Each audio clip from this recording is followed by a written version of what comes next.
Sa ngala ng Ama, ng Anak at ng Espiritu Santo. Amen. Ipinagdiriwang natin ngayon ang kapistahan ng Pentecostes at ito ay yung pagdating o pagkapadala ng ating Panginoon ng Kanyang Espiritu Santo sa mga alagad at sa buong niyang simbahan. Sumayin niyo ang Panginoon. At sumayin niyo rin. Ang pagbasa sa Banal na Ebanghelyo ayon kay Juan. Luwalhati sa iyo, Panginoon. Kinagabihan ng linggo ding iyon, ang mga alagad ay nagkakatipon. Nakapinig ang mga pinto ng bahay na kanilang pinagtitipunan dahil sa takot nila sa mga Hudyo. Dumating si Jesus at tumayo sa gitna nila. Sumainyo ang kapayapaan, sabi niya. Pagkasabi nito, ipinakita niya ang kanyang mga kamay at ang kanyang tagiliran. Tuwang-tuwa ang mga alagad na makita nila ang Panginoon. Sinabi na naman ni Jesus, sumainyo ang kapayapaan. Kung paano sinugo ako ng Ama, gayon din naman sinusugo ko kayo. Pagkatapos, sila'y hiningahan niya. Tanggapin ninyo ang Espiritu Santo. Ang patawarin ninyo sa kanilang mga kasalanan ay pinatawad na nga. Ang hindi nyo patawarin ay hindi nga pinatawad. Ang salita ng Diyos. Purihin ka, O Kristo. Minamahal ko mga kapatid sa pananampalataya, isang hating gabi, tahimik, subalit biglang nabulabog ang isang pamayanan, isang community sa isang barangay. Nakarinig sila ng sigaw, nakarinig sila ng pagmumura, nakarinig sila ng pagkahamon ng away. At dito nga, nakita nila, si Johnny ay lasing na naman. Siya ang siga ng lugar na yon. At kung siya ay nalalasing, ito ang nangyayari sa kanilang kapaligiran. Siya ay lumabas ng bahay, subalit bago siya lumabas ng bahay at magsisigaw, ay nagawa na niyang saktan ang kanyang asawa at mga anak. At hindi pa siya nakontento, naghahanap pa siya ng away. Ang sabi ng kapitan, barangay captain, si Johnny ay nasa espiritu na naman ng alak. Kaya't ganyan na naman ang kanyang pag-uugali, ang kanyang ginagawa. Minamahal ko mga kapatid, sa Banal na Ebanghelyo ngayon ay may isang espiritu tayong napakinggan. Espiritu subalit hindi nakakatakot, hindi sumisigaw, hindi naghahamon ng away. Kundi ang espiritong ito ay darating o dumarating upang magbigay ng kabutihan, magbigay ng kaalaman, magbigay ng tapang, hindi upang makipag-away, kundi tapang upang ipahayag ang aral ng ating Panginoon. Sa linggong ito ay napakinggan natin at sinabi ko nga simula na tayo nagdiriwang ng kapistahan ng Pentecostes. Pentecostes ay nanggaling sa salitang Grego. Pente, na ang ibig sabihin ay 50 araw, pagkaraan na mabuhay na magmuli ang ating Panginoon.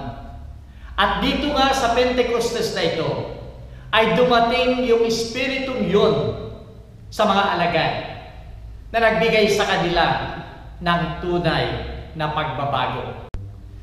Nang araw na yon, ang buong Jerusalem ay punong-puno ng tao. Subalit ang kanilang pinagdiriwang ay yung kapistahan ng kanilang magagandang ani at ganoon din ang kapistahan ng exodus nila papuntang Egypt at tatanggap nila ang aral doon sa bundok ng Sinai. Ang daming tao noon. Kaya itong mga alagad na ito ay takot na takot. Naroon lamang sila sa isang kwarto kasama si Virgin Mary, nagdarasal sila at nag-aayuno. Ayaw nilang lumabas sapagkat takot sila sa mga Hudyo. Subalit dito nga nangyari yung unang Pentecostes at napakaliwanag sa unang pagbasa kung paano dumating ang Espiritu Santo sa mga alagad. Na puno ng hangin ang kanilang kwartong kinalalagyan. At doon nga dumating yung mga dilang apoy na pumatong sa kanilang ulo. At dahil dito, nabago ang lahat sa mga alagad. Kung dati-dati sila ay takot sa mga Hudyo, yung takot na yun ay biglang nawala. Alalahanin natin, minamahal ko mga kapatid, na nung nakaraang linggo, sila ay binigyan ng misyon ng ating Panginoon. Ang habilin sa kanila at sinabi ng ating Panginoon, humayo kayo sa lahat ng dako at ipangaral ninyo ang ebanghelyo ng ating Panginoon. Subalit hindi nila magawa noon. Ngayon sa pagdating ng Espiritu Santo sa kanila, ay nagkaroon sila ng sapat na lakas. Hindi na sila natatakot. Kung noong una, hindi nila alam kung ano kanilang gagawin na pangaral ng ebanghelyo ng ating Panginoon. Hindi nila alam kung saan sila magsisimula. Hindi nila alam kung yung mga salita o lingwahe, languages, na gagamitin nila. Subalit dito sa pagdating ng Espiritu Santo ay ibinigay sa kanila ang lahat na kailangan nila na nanggaling sa ating Panginoon sa pamamagitan ng Espiritu Santo na nasa kanila ngayon. Kaya dahil dito, nagawa nilang lumabas. Hindi na sila natatakot sa mga Hudyo, kundi ipinahayag nila ang ebanghelyo ng ating Panginoon. Ito ang pangako ng ating Panginoon na binibigay sa kanila. Ito ang unang Pentecostes sa buhay ng simbahan. At dito nga nagsimula ang pangangaral ng mga alagad na ipagpatuloy yung aral ng ating Panginoon. Kung ang ating Panginoon ang siyang nagtatag ng simbahan, ngayon ang simula upang ang simbahan ito ay lumago. At ito'y sa pamamagitan ng tulong ng Espiritu Santo. Makikita natin ang Espiritong ito sa ating pagdiriwang ngayon ng linggong ito. Ay may mga tanda na dapat nating maliwanagan sa atin upang ito ang makita natin sa ating buhay. Ito ang ating maramdaman. Ang unang tanda ng Espiritu Santo ay yung hangin. Napuno ng hangin yung kwarto na kinalalagyan nila. At doon nga'y dumating ang Espiritu sa kanila. Nagkaroon sila ng buhay, nagkaroon ng tapang. Ito rin ang nangyari doon sa paglalang ng tao. Nang lalangin ng ating Panginoon ng tao, ay hiningahan niya ang tao. At dahil dito, nagkaroon ng buhay ang tao. Tayo rin, tayong lahat, ay nasa atin ang buhay ng ating Panginoon. Ang isa pang tanda ng Espiritu Santo ay yung apoy na bumaba sa bawat isang mga alagad.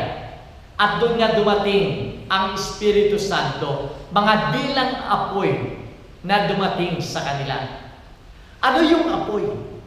Yung apoy ay nagbibigay ng init, nagbibigay ng power o kay lakas. At ang resulta nito ay yung renewal, transformation. Kaya ito nangyari sa mga alagad. Nang dumating yung apoy na yun, ang Espiritong yun ng ating Panginoon, nagkaroon sila ng renewal. Na-transform sila, nabago sila. At ito'y dulot lamang ng Espiritong dumating sa kanila. Subalit para sa ating Panginoon, ang transformation na ito, sa pamamagitan ng inspirasyon ng Espiritu Santo, ay kinakailangan yung pagpapatawad na sinasabi niya sa banal na ebanghelyo upang malinis na ang lahat sa atin, upang magkaroon tayo ng panibagong buhay para sa ating Panginoon. Ang lahat ng ito'y ibinigay sa mga alagad. Ibinigay sa kanila. Sa pamagitan ng binyag ay binibigay din sa atin. Ang Espiritu ito'y tinanggap natin. At ito'y pinalakas sa atin sa pamagitan ng sakramento ng confirmation o ng kumpil. At dito tayo dapat umasa ng pagbabago sa ating buhay. Minamahal ko mga kapatid, kung ang mga alagad ay nagkaroon ng transformation at pagbabago sa pagdating ng Espiritu Santo, ganon din na ang bawat isa sa atin ay maaaring mabago. Ang Espiritu niyan ay nasa atin, natanggap na natin. Ang kinakailangan lamang natin ay buksan natin ang ating sarili sa Espiritu Santo upang siya ang gumalaw at magpabago sa atin. Kung babalikan natin ang kwento ni Johnny, dahil sa kanyang bisyo, gumon sa bisyo ng alak, siya ay nagkaroon ng maraming karamdaman. At nang siya ay may sakit na, siya ay naimbita sa isang seminar, Life in the Spirit Seminar. At dito'y nabago ang buhay completely ni Johnny. Yung dating matapang na sumisigaw na gamon ng away, yung tapang niya ngayon ay ginagamit niya sa pamagitan ng pagtanggap ng kanyang pagkakamali. At pagkatapos, tapang upang ipahayag niya ang salita ng ating Panginoon sa iba't ibang tao.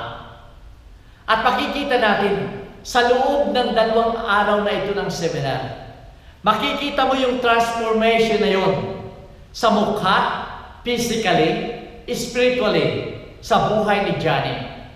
At nang graduation nila doon sa second day, naroon ang kanyang buong mag-anak. Yakap-yakap ni Johnny ang kanyang buong mag-anak. Sila ay umaawit ng pagsamba at papuri sa ating Panginoon. At makikita mo ang tunay na kaligayahan, ang tunay na kaluwalhatian sa isang pamilya. Minamahal kong mga kapatid, tayo rin ay maaaring magbago. Kailangan lang natin buksan natin ang ating sarili sa Espiritu Santo at babaguhin niya tayo.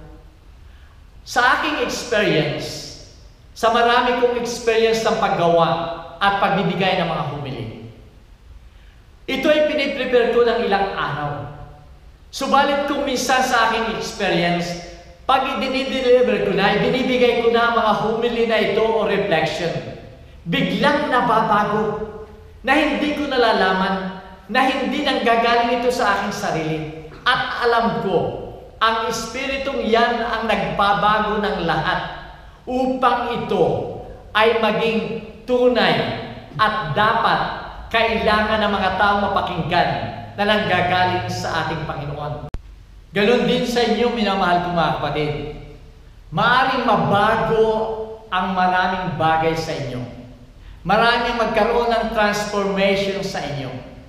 Maaring yung masamang ugali ay mababago sa pamagitan ng Espiritu Santo. Yung masasakit na pananalita ninyo ay maaaring baguhin ng ating Panginoon sa pamagitan ng Espiritu Santo. Yung galit ay maaaring mabago. At yung matigas na puso na hindi makapagpatawad ay maaaring palambutin ang pusong yan upang magpatawad at tumanggap ng kapwa. Minamahal kong mga kapatid, ang lahat ng ito ay mangyayari kung bubuksan lamang natin ang lahat sa ating Panginoon sa Kanyang Espiritu na nasa atin. Sa linggong ito ng pagdiriwang natin ng Pentecostes, sambahin natin ang Espiritu Santo, ang ikatatlong persona sa Santissima Trinidad. Ang Espiritu ito ang siyang nananatili sa atin. Damhin natin. Tayo ang templo ng Espiritong ito. At manalangin tayo na sana tayo ay maging karapat-dapat ang pananatili ng Espiritong ito sa ating buhay, sa ating sarili. Kaya't ang ating panalangin, halina Espiritu Santo, puspusin mo ang puso ng tapat sa iyo.